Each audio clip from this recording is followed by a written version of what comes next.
Good morning. My name is Charles Heenan. I work at Kennox Asset Management. I'm one of the founders there.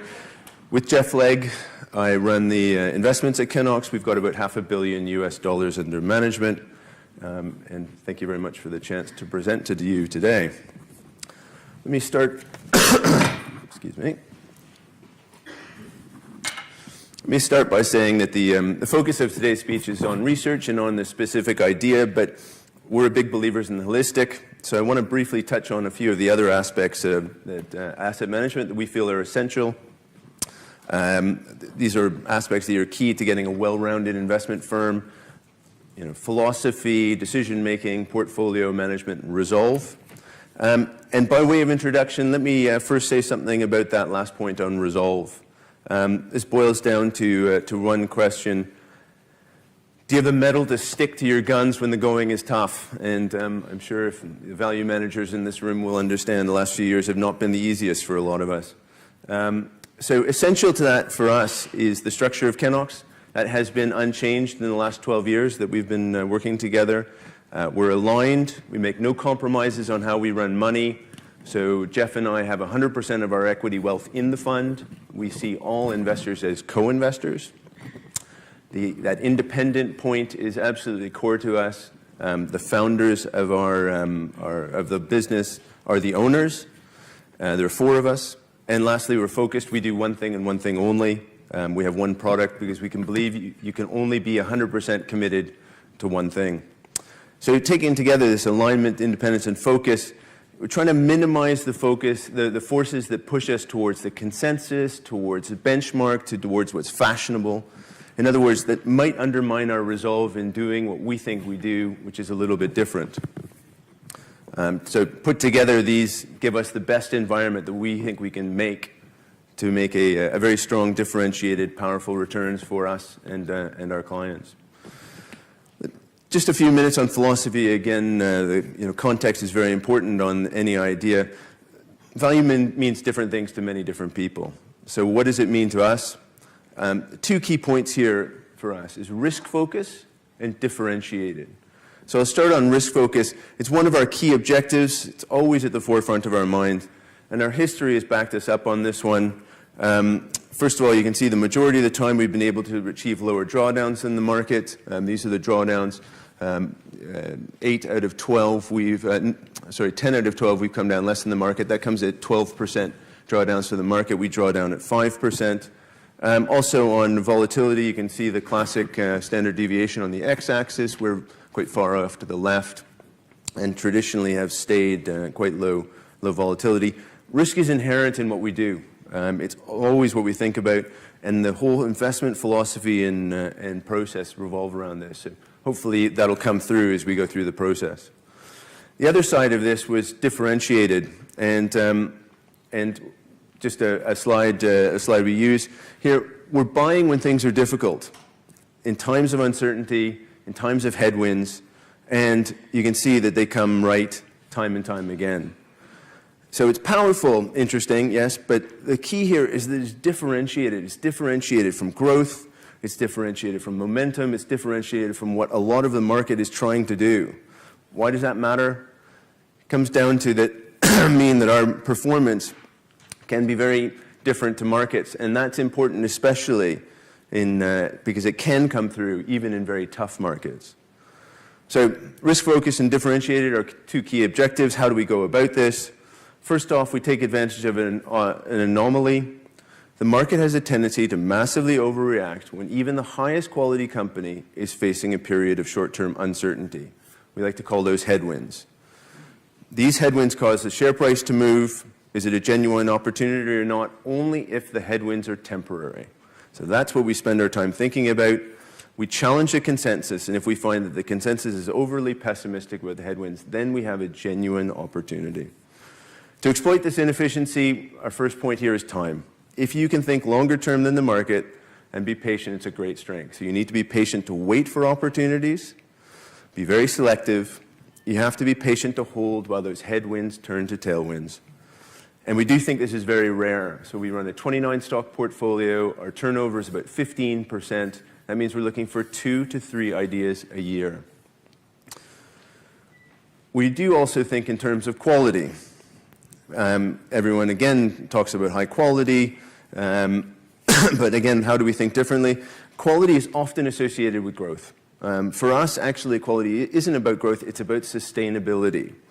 What is the underlying health of the company over that longer term period?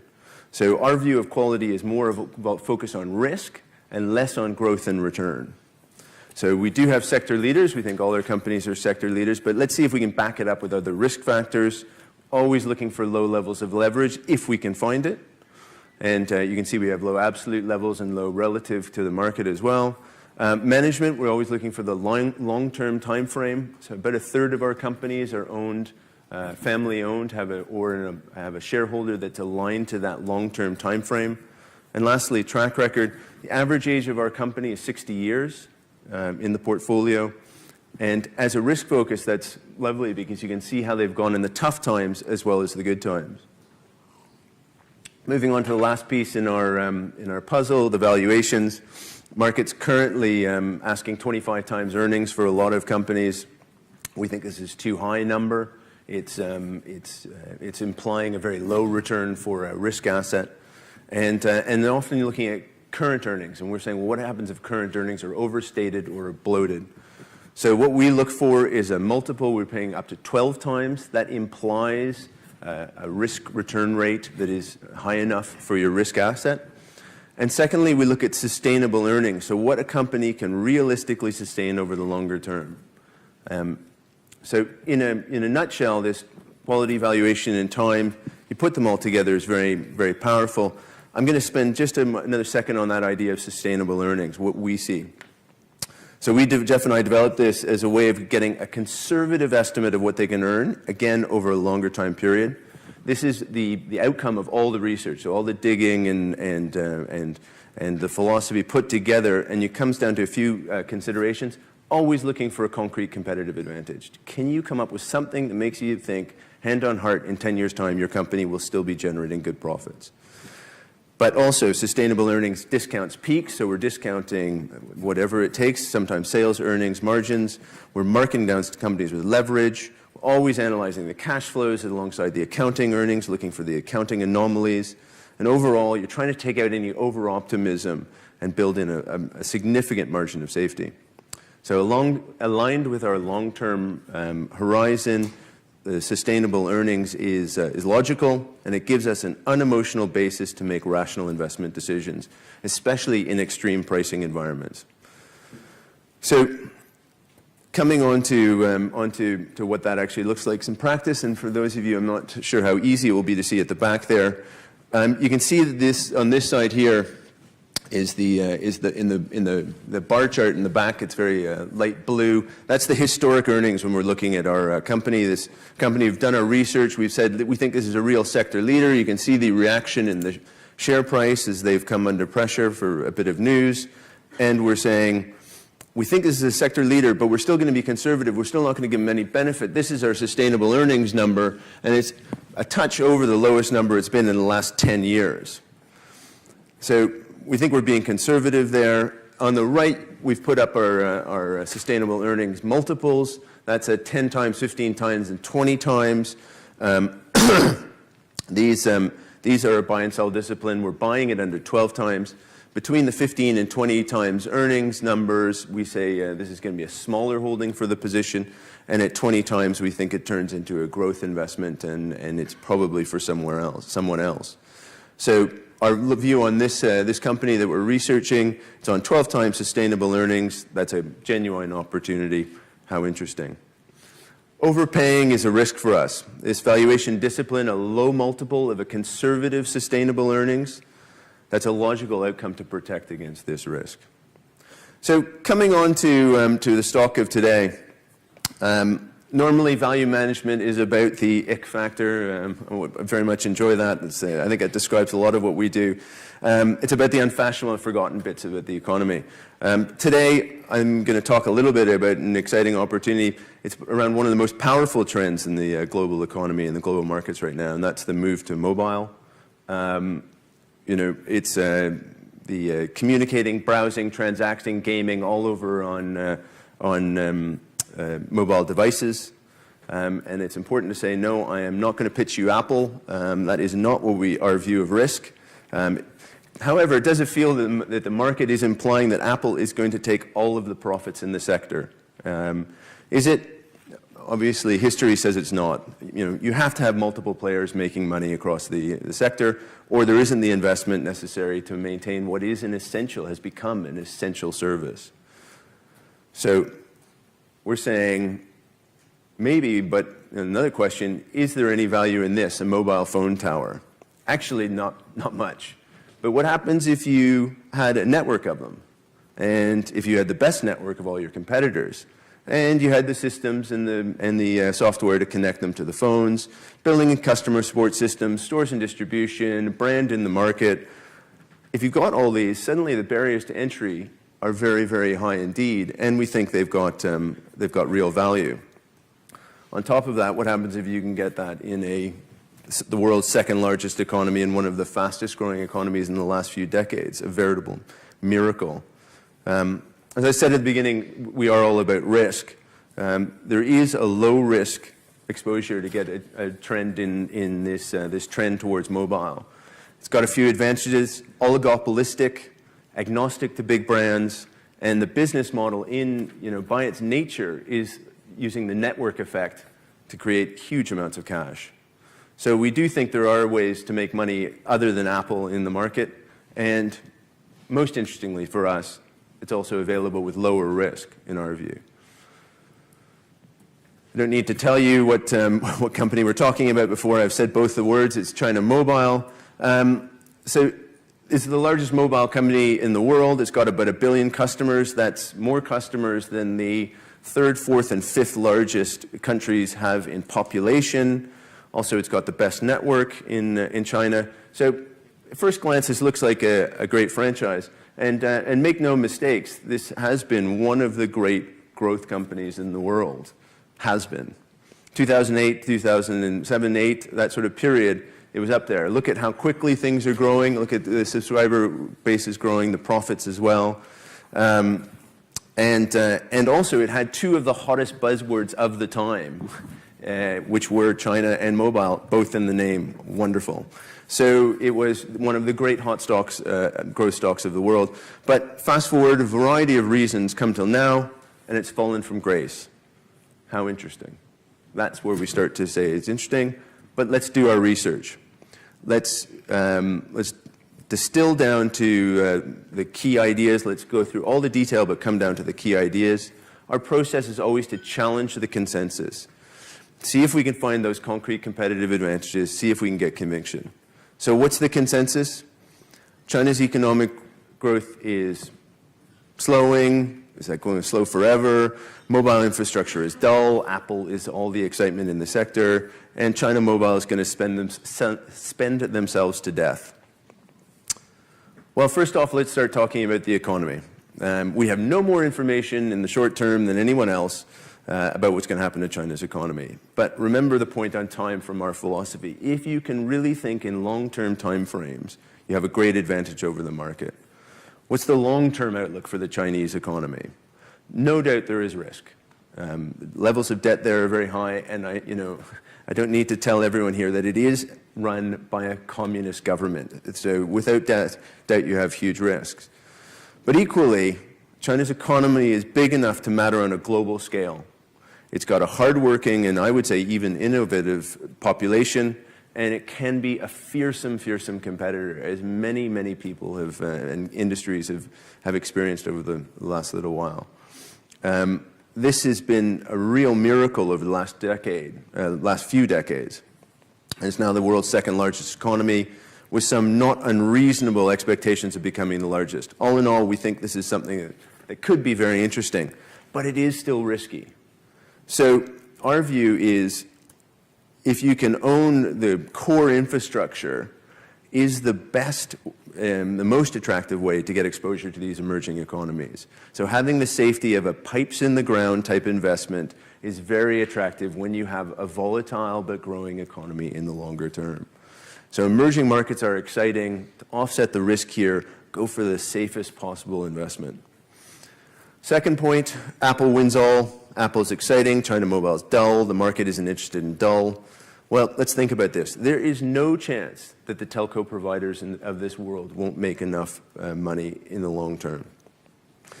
There are different segments in the value chain. Obviously, some will do better, some will do worse. Weaker players will go to the wall. But if you have a dominant player, you have to be able to make money to be sustainable, or there is no service. If there is no money to be made in the utility end of this market, there is no ecosystem and there is no Apple. That is a simple but powerful effect. So yes, the utility end is dull, but here we've got the best positioned player in an oligopoly, low risk, generating tons of cash, high barriers to entry. That's the type of dull that we're interested in. And lastly, the spend on CapEx. China Mobile is spending a lot, and that is a key concern for the stock. There's no questions about it. The capital allocation strategy is a key question for this company. But that does also have a silver lining. And the silver lining is that they have the best network already, and this CapEx is only increasing their lead over their competitors. So this puts them in a terribly, terribly strong position. Let's look at these two outcomes. Either prices stay low and the other two competitors struggle, so China Mobile becomes in an even stronger position, or prices rise. One way China Mobile does fine, the other way they do very, very well indeed. Fine or good, there isn't a bad option there. That's the type of risk profile that we think is most attractive. Turning to our sustainable earnings, you can see we've challenged consensus. We think they have concrete competitive advantages. And in fact, we think the franchise is robust and even very well positioned. We're still going to make a conservative earnings assumption, and you can see here we're judging it to be about 130 million Hong Kong dollars, in the same scale as they are there. You can see the line across that. That is about the lowest in the last 10 years. On about 12 times earnings, there's the 11 or 12 times sustainable earnings. We're getting this at very attractive prices. But let's see if there's any other considerations that can add to our conviction, make the decision make the decision easier, safer, more rational. First off, this transition to data. This is a massive transition we've had over a little while. But China Mobile is well down the path, depending how you measure it. Probably 2/3 of their, 3/4 of their revenues are already tied to data. That is decreasing risk for them right now, not increasing risk for them. Debt always an issue for us. Knowing whether you can trust the amount of cash there are a school of thought out there that says the accounting in China is a major concern, and that cash is hard to measure. There still is zero debt on the balance sheet here, so we're giving no benefit for the cash reserves that sit on the balance sheet. And lastly, they are willing to share. They're paying a debt. They're paying dividends. It's maybe not quite as generous as we would like, but we're willing to give them a share with a dividend over 4%. These dividend payments in the long term matter a lot. So it's lovely that we're being paid to wait. That really improves your risk to return profile. And one last side point, again, just sort of interest, they're also the largest provider of broadband internet in China. They've been building this out over the last few years. They're not producing any profits on this. I don't think the market's giving them any credit for that. Must be worth something, and what you're saying, it might even be worth quite a lot. Those free options are very attractive. So even with end consumer prices under pressure from the government, that high capex, China is generating strong cash flows. It's trading at attractive valuations. It's got no debt. It's paying good dividends. If any of the headwinds change and exceed these low valuations, the share price does very well indeed. Back to the big picture, how does this fit back into the portfolio? Remember this slide, each stock comes good as it turns out that these headwinds turn to be temporary.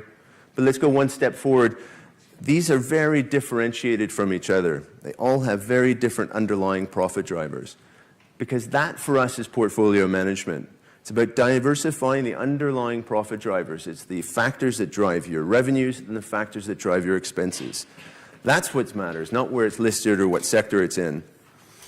For those of you who are with us up in Copenhagen, I talked about a couple of companies, Sky New Zealand and Texwinka. Texwinka is a scale provider of fabrics to blue chip retailers. We also have something like Western Union, a global remittance business. We have exposure to the energy majors. Think about these companies, Sky, Texwinka, Western Union, Energy.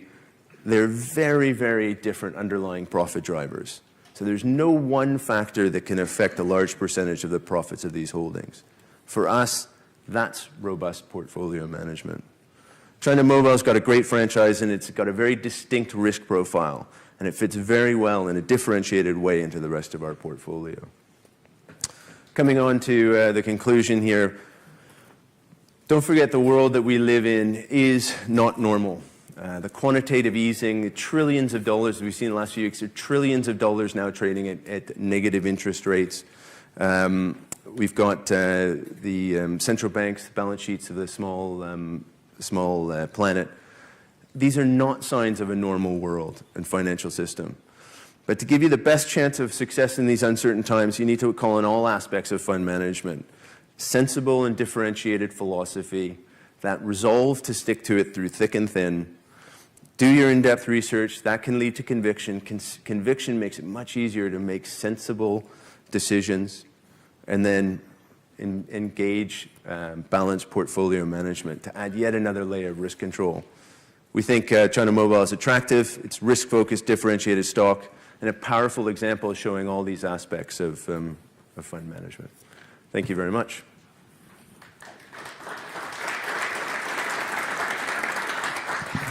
Thank you. Any questions? Oh.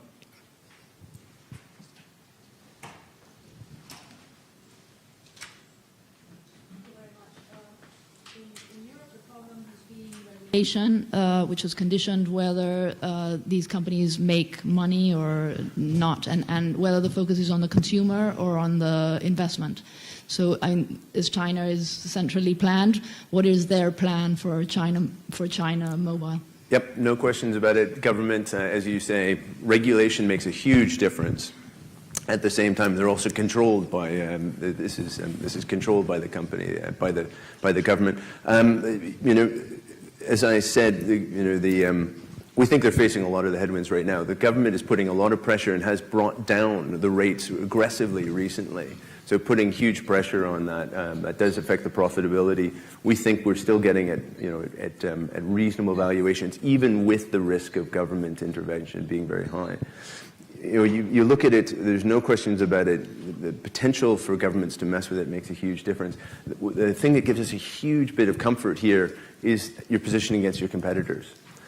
If the second and third player are much weaker, essentially the Chinese government has to say, we're going to target and we're going to destroy the profitability of one company, not the whole industry. And that is a big shift. We believe that we have some protection. There are no guarantees in this world, but we have some protection in their positioning in the industry. If you are the low-cost producer, if you're the strongest player, you have to see where the regulation will set to keep the third player in business, or possibly drive one player out of business. We think that because they're so much better positioned than the other, it gives you a huge protection against that factor. Hi, what's your price target, and what do you think of the 5G capex? So, as I said, capex is without question the highest one. We would love to see them drag the capex. Numbers just came out a few weeks ago. Capex is still very high. These guys are spending like no one's business. Did that for 4G. That's been the major concern around it. I still think that if you look at the 5G, we're just not sure that it's market ready. They figured out the standards. They figured out the lead time for the capability and the amount that they can, just producing enough equipment to actually make it. So we would love to see them have a year or two of a capex holiday, a capex low level. But no questions about it. They very well might continue to spend outrageous amounts of money, as they did with 4G. Our assumption on that, with the return on that stock, is still going to be mid, 5% return. Even in the bad times, because again, their competitive position against the other. So you're making a 5% return. I think it's going to do better than that. I think if there's any let up in the negativism, you're making a 10% return. You know, that high single digits, 10% return. That's quite attractive. We don't really deal in price targets, but what I put up here, these lines, our price target will be 20 times what we see sustainable earnings. We'll keep an eye on the sustainable earnings. We don't play with it very often, but we will adjust it upwards if we think we're being overly pessimistic over the years. And so, but you know, essentially, we're saying the share price can double from here. You know, 11 times, say, to that 20 times sustainable earning is certainly, you know, if nothing changed, we think that would be an exit price for us. Okay. Anybody? Oh, yeah. That was it.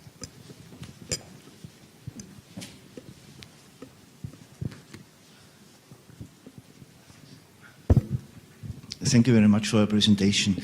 I'm struggling a little bit about, I'm thinking about how it is possible in a sector which normally is struggling with debt.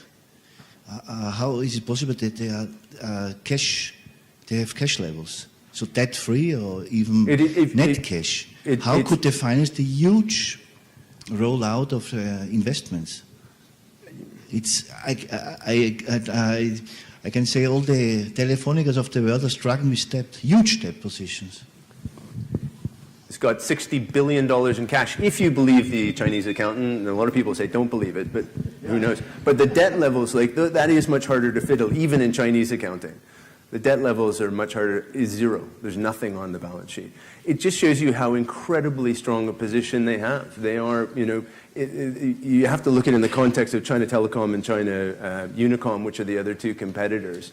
These guys they used to have the only mobile network in China until the Chinese government then told China Telecom, which used to have only the fixed line. China Telecom got into it. They had such a competitive advantage. You know, you've got 925 million customers and the highest quality customers in China. Absolutely unbelievable amount of cash flow. Just over time, they've, and then, you know, even trying their best with the CapEx levels that we were talking about, which have been extraordinarily high. The cash flow is even higher. It is just one of those situations around the world. You know, we have looked at telcos. You're right. Almost all of them are levered. China, just the government isn't putting that pressure on them. They haven't done any silly buybacks, et cetera. So it's a very interesting opportunity. Anybody else? Oh, yeah. You just mentioned silly buybacks. They signed at their last General Assembly a potential 10% buyback. And there's currently a 30% float. So this 10% of 30% could have a huge impact if they really have the cash. What's your view on that? Yeah, you know, when I say silly buybacks, our view on buybacks is that you should buy back share prices when they're here and not buy back share prices when they're here. And in the US right now, you've had a massive leveraging up of the balance sheets across, and you're all buying at this point in the cycle. You know, that to us is silly buybacks. They may be right, but we find that very difficult. For our style, which is a reversion to mean, anti-momentum style, that's a pro-momentum.